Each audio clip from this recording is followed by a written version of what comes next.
Hi everyone, it's great to be here today. So as you've heard, I'm Azeez and I work at the NSPCC.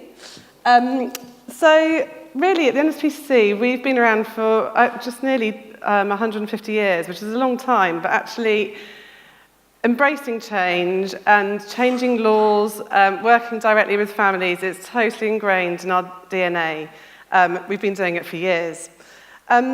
So what I want to talk about, so back in 2014, we actually had quite a new brand. So for many of you, you've probably seen the kind of really depressing ads on TV of a child really, really sad and abused. But our brand changed 3 years ago to a more sort of hopeful, bold, inspirational, more genuine brand. It was also a time when we kind of realised that actually a lot of parents, a lot of the public out there didn't really feel like the NSPCC was relevant to them personally.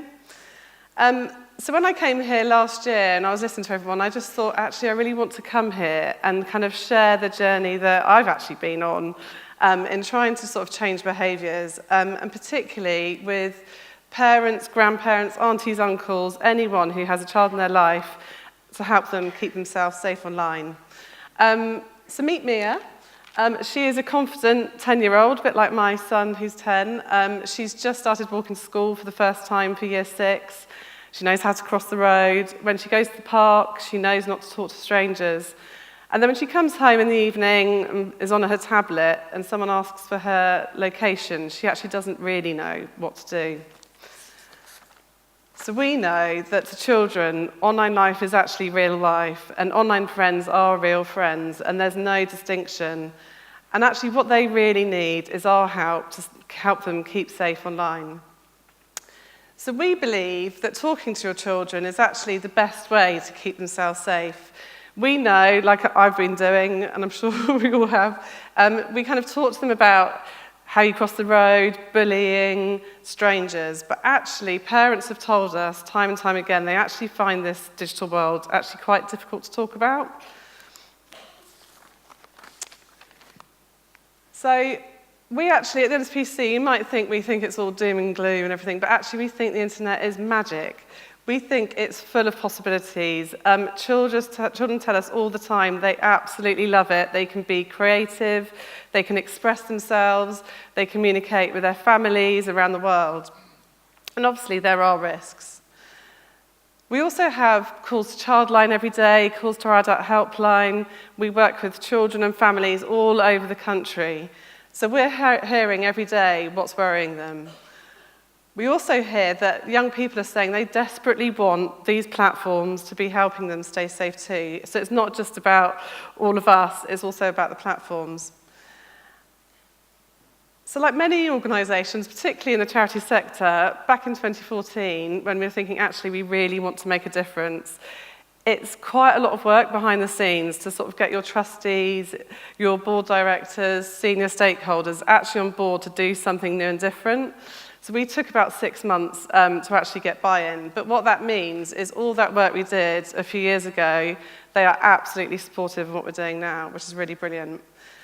Obviously, we needed to focus our work. So we know that 8 to 13-year-olds are probably the best time because we know they're going online a lot. They've probably got their first phones or tablets.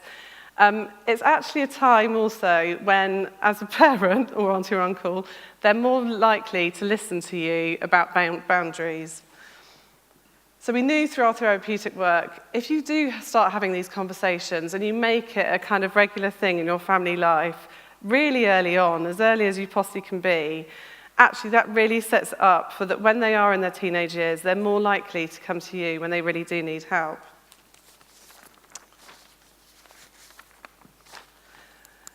So I call this being bold. So back in 2015, we'd set it all up, got all the buy-in, got the money available. We had a new brand. We also had a new CEO. I know we've heard about permission, but actually it did give us permission to do something different. And I love the way that we could really challenge ourselves to be actually a bit risky and a bit bold and something that you're not really used to from the NSPCC. So we set out to transform and disrupt the UK, both through society but also through families.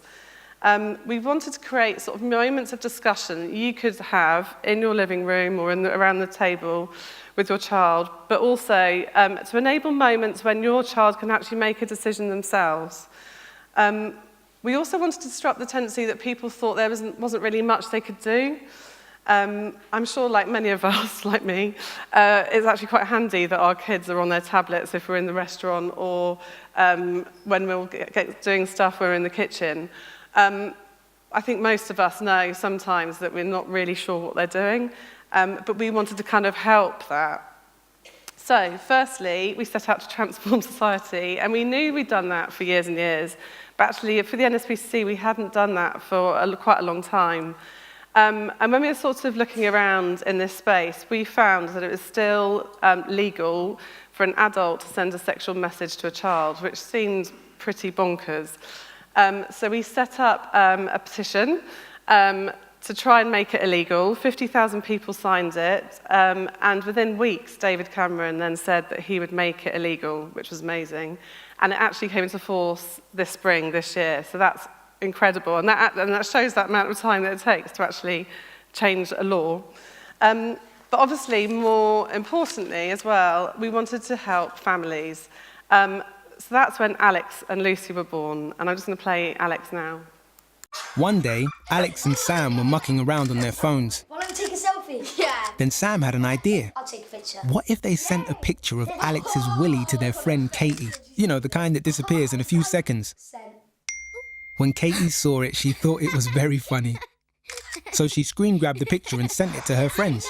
And they sent it to theirs. And the next day at school,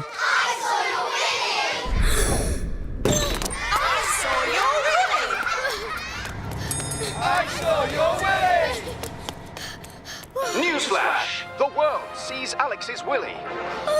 Alex even got a message from a bully. He then got one from a man he didn't know.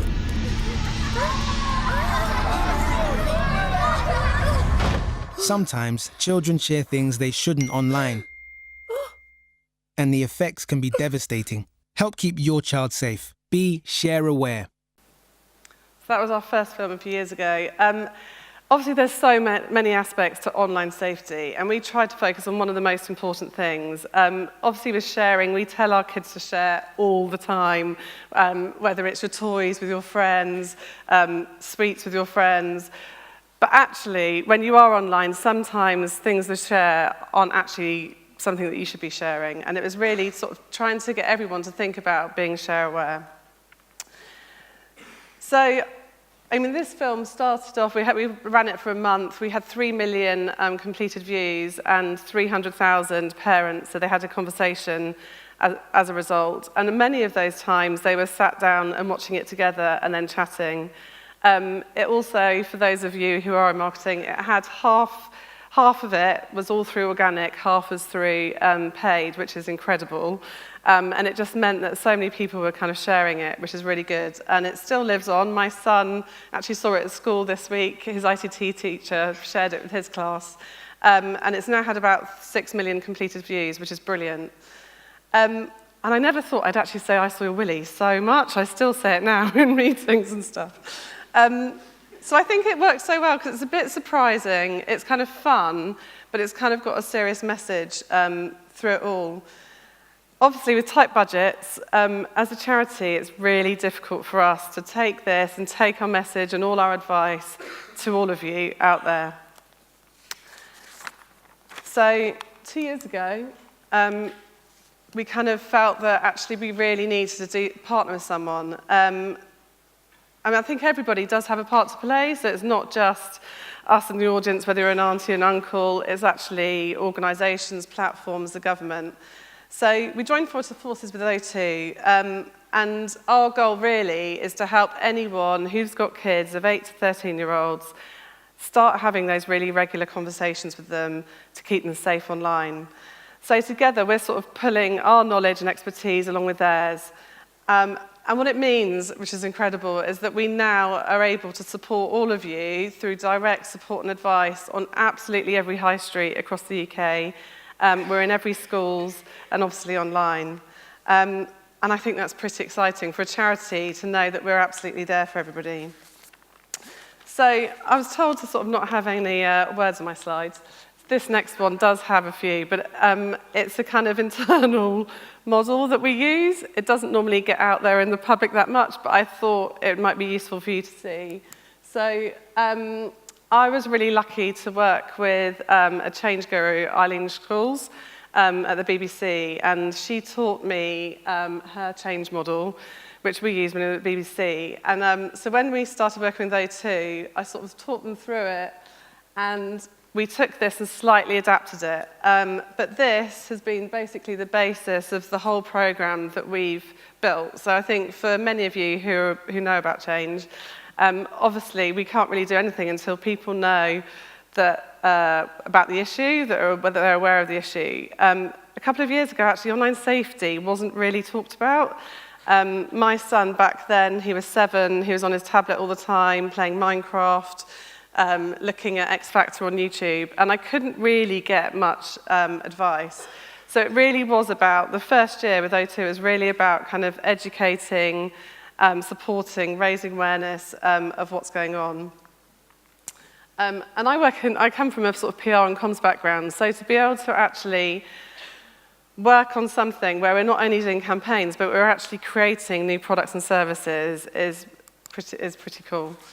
And you'll realise why I've got these 3 up in a minute. But so whether you're an expert or actually you don't know where to start, what we're trying to do is have a whole range of things that will really help you. So really, raising awareness is the first thing. It's kind of our bread and butter, and we do that in a number of ways. We have a fantastic tool called NetAware. I don't know if people have seen it, but basically, like my son asked me if he could have Clash of Clans. I can go on, see what the 1,300 kids have said about it, what 600 parents have said about it, and then I can sort of decide if it's right for my family. NetAware is amazing, so please do have a look at it. Also, for many of us, we don't have that much time, but we want to know a bit more about it. So if you do, we've now got a new Icebreakers email series. So that means that you can sign up to it and you'll kind of get an introduction to your kids' online life. We've got about 6,500 people signed up already, and that's only launched a couple of months ago, which is really brilliant. We also heard from the things that we've done, people wanted a family agreement.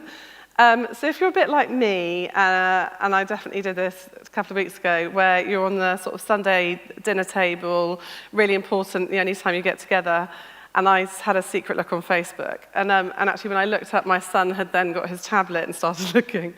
And what the family agreement does is it means that you can together decide what your rules are for your family, and that's also hearing from your kids what they want us to do as role models. So definitely have a look at that. For marketing and campaigns, obviously that's a really brilliant way of educating, but also creating those moments of conversation. Probably one of the most embarrassing moments, definitely one of the most embarrassing moments of my career was trying to sell in a script to our board called Innocent Searches, which is a Christmas campaign that we just ran. And talking about, obviously, your kids could be searching for something and something else could be coming up, which is why Beaver, Cowgirl and Doggy are on there. And actually our board went for it and they were really happy, but the radio stations actually banned it from being on air. So what did run was, which you may have seen, was this. So this was Christmas time, obviously you've all bought devices. We want to help you make sure that they're set up correctly straight after Christmas. So we ran our Innocent Searches campaign. This did really well. We got loads of calls to our helpline, and we saw an increase in people setting controls and settings, which I think is really brilliant. Building on Alex, we've now got someone else called Mia. She's just come out in May. So I'll just play you Mia. When Mia's out and about, whoa, she knows exactly how to stay safe. Stop, look and listen. You could say she's a bit of an expert. I don't go with strangers. Weirdo. But when Mia's online, sometimes she doesn't know what to do. Just like in real life, kids need your help to stay safe online. Teach your child to be share aware. So Mia just came out in June, and it's already had 6 million completed views, which is brilliant. And 500,000 people have said they've taken an action to keep their children safe online, which is brilliant, and we obviously want it to grow. But obviously we know in terms of change of behaviours, for that to happen, people need that support and motivation around them. So we try and put in as much support and help as well. So there's a free helpline that you can call, which is run by O2, trained by us. You can go to any store across the UK, O2 store, they're trained by the NSPCC. You can take all your family's devices and they'll check them for you. And we also run workshops, and that's probably the deepest behaviour change that we have. So we're in primary schools, hopefully they've been in yours, but if not, they're definitely coming soon.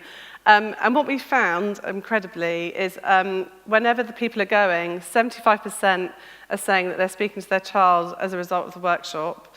85% are saying they speak to another friend or family, which is amazing, and that's like the holy grail of passing it on. And even like the hard kind of booklets that we give them, 60% are saying they're reading them, which is absolutely brilliant. So the workshops are obviously really important. So we're doing, I've lost the slide, never mind.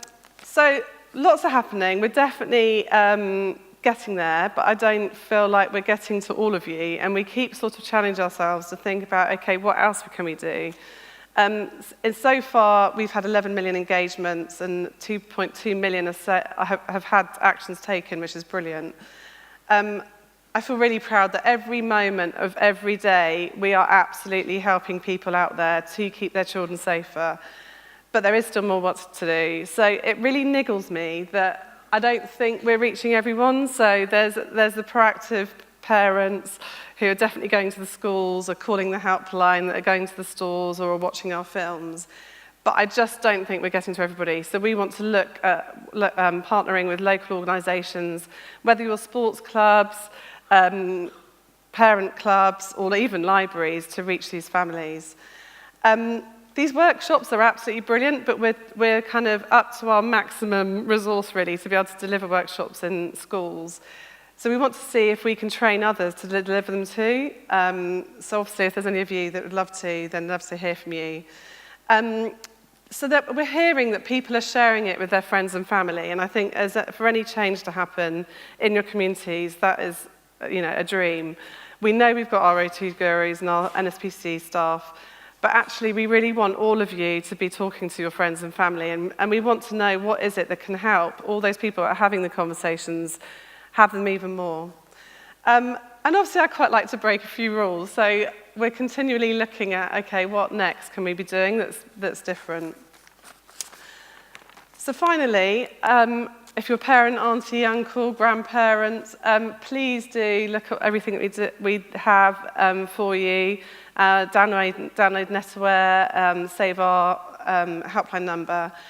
But obviously at the NSPCC, we're working really hard to help children stay safe online, and that means working with government, technology companies, professionals. So please do get me in the break if you want to talk about any of that, not just about the work with O2, but all of our work that we do. But thank you for having me here.